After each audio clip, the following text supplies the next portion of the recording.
Nessa semana, nós lembramos pela primeira vez o Dia Nacional em memória do Holocausto. E na próxima semana, nós lembramos a data mais marcante para nós ao longo do ano, referente a esse tema, ao tema do Holocausto, da Shoah, Yom HaShoah veHaGvurah, o dia em memória do Holocausto e do heroísmo. E eu abro a fala de hoje com uma citação do profeta Isaías, que diz assim: E eu lhes darei na minha casa e dentro dos meus muros Yad Vashem, um monumento e um nome. Darei a eles um nome eterno, que não perecerá. Quanto aos estrangeiros que estiverem unidos ao Eterno a fim de servi-lo, eu os trarei ao meu monte sagrado e deixarei que se regozijem na minha casa de oração, porque a minha casa será chamada casa de oração para todos os povos. Ki beiti, beit tefillah yikareh lechol ha'amim. Essas palavras de Isaías são de fato proféticas. Nós as testemunhamos no século XX, nós mesmos. E neste início do século XXI, infelizmente, seguimos testemunhando essas palavras.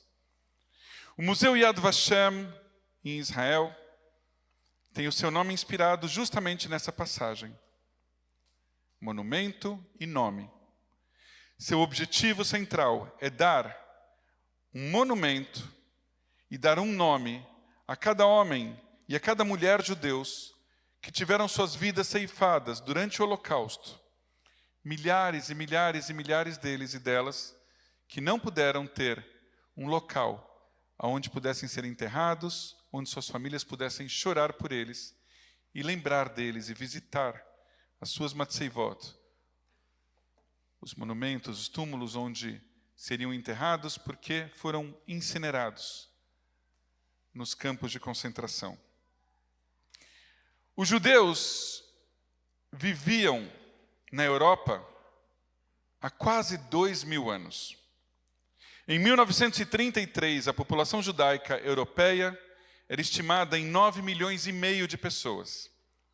E a população mundial em 15 milhões de pessoas aproximadamente. 5,5 milhões de judeus viviam na Polônia e na União Soviética. Em maio de 1945, 12 anos depois, quando a Alemanha nazista se rendeu às forças aliadas, 6 dos 9,5 milhões de judeus europeus haviam sido assassinados. O povo judeu havia sido reduzido de um pico de 17 milhões em 1939 para 11 milhões em 1945, 6 anos depois. Hoje, 80 anos depois, o povo judeu ainda não recuperou os números da sua população de 1939. Hoje, 80 anos depois, recordamos também que esta guerra infame levou à morte 80 milhões de seres humanos. Esses são dados do Yad Vashem, do Museu do Holocausto. Com a libertação dos sobreviventes, começava então outro capítulo extremamente desafiador. Onde essa gente se sentiria segura? Sem saberem quem estava vivo e quem estava morto das suas famílias, como seria possível voltar a viver normalmente?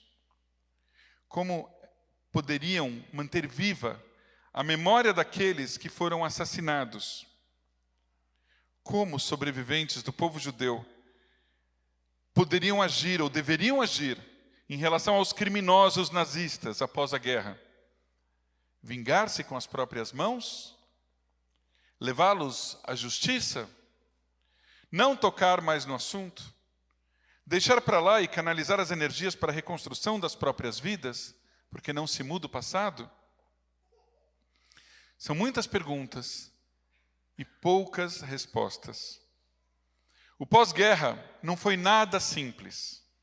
Em muitos lugares, os sobreviventes foram recebidos com repulsa e com perseguição. O antissemitismo, apesar de todo o horror, não dava sinais de fadiga. Mesmo entre o povo judeu, infelizmente, precisamos reconhecer que não era incomum escutar os nossos irmãos e irmãs julgando os sobreviventes como fracos, como passivos, diante das adversidades.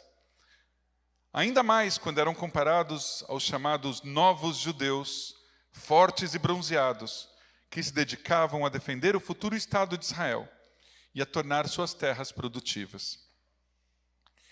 Mas os sobreviventes se mostraram muito mais fortes do que se imaginava e do que se poderia supor.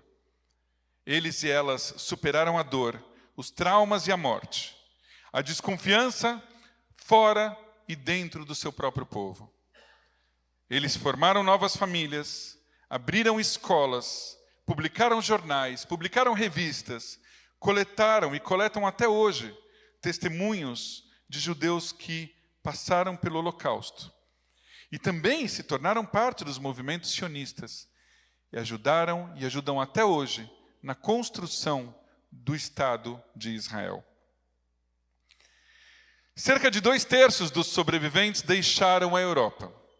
1/3 foi para a então Palestina, então sob o mandato britânico.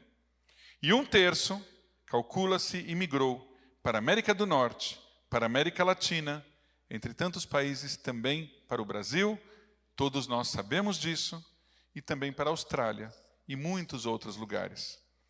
Naqueles países, os sobreviventes contribuíram para, e aqui uma permissão poética da minha parte, eu ia dizer para um renascimento, mas eu me lembrei do colégio, onde eu e muitos de nós estudamos. Os sobreviventes contribuíram para uma renascença do povo judeu, ao criarem um mundo no qual seus filhos e descendentes nunca tivessem mais que passar pelos horrores semelhantes que fossem ao Holocausto. A digital desses sobreviventes está marcada nas biografias e nos livros de história, nos museus e nos memoriais, na nossa sinagoga, a Betel, e em muitas outras sinagogas e escolas.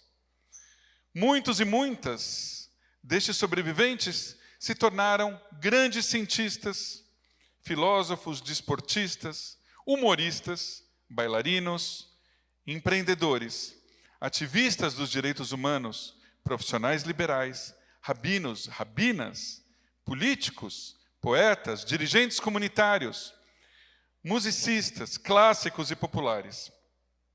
Aliás, grandes composições escritas nos guetos e nos campos de concentração foram encontradas e certamente ainda estão por ser descobertas. Além, é claro, de infinitas produções e releituras em todos os campos das artes, da música israelense ao cinema em Hollywood.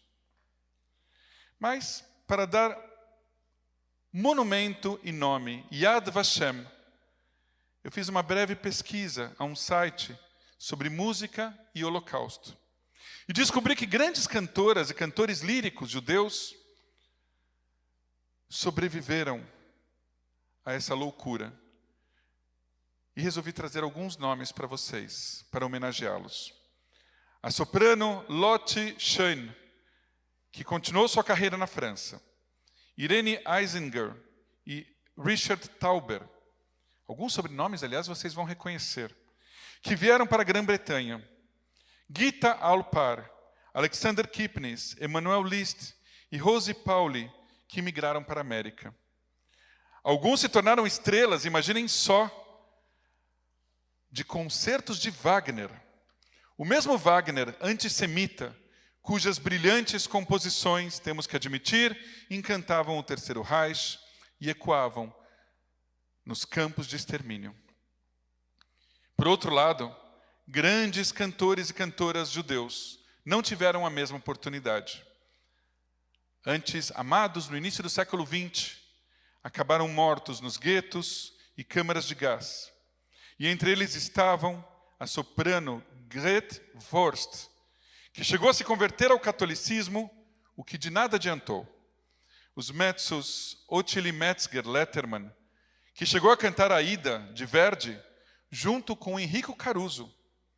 Magda Spiegel, a soprano, Henriette Gottlieb, assassinada em 1942 no gueto Lodz. O barítono Richard Breitenfeld. O astro da opereta Louis Treumann, morto em 1943 em Theresienstadt, um ano depois que a sua esposa havia sido assassinada. E o grande cantor Gershon Sirota, cuja voz era comparada a ninguém menos que Enrico Caruso. Gershon Sirota morreu durante o levante do gueto de Varsóvia, em 1943. Mas se grandes vultos da música lírica foram mortos, a cultura e o espírito criativo judaico permanecem vivos. Inúmeras coletâneas de canções dos tempos do Holocausto hoje permanecem como um legado daqueles tempos. Entre elas, para fugir das mais tradicionais, eu selecionei uma chamada, eu vou tentar falar em Yiddish, que não é o meu forte é o hebraico, Am Yisrael Chai. O povo judeu está vivo.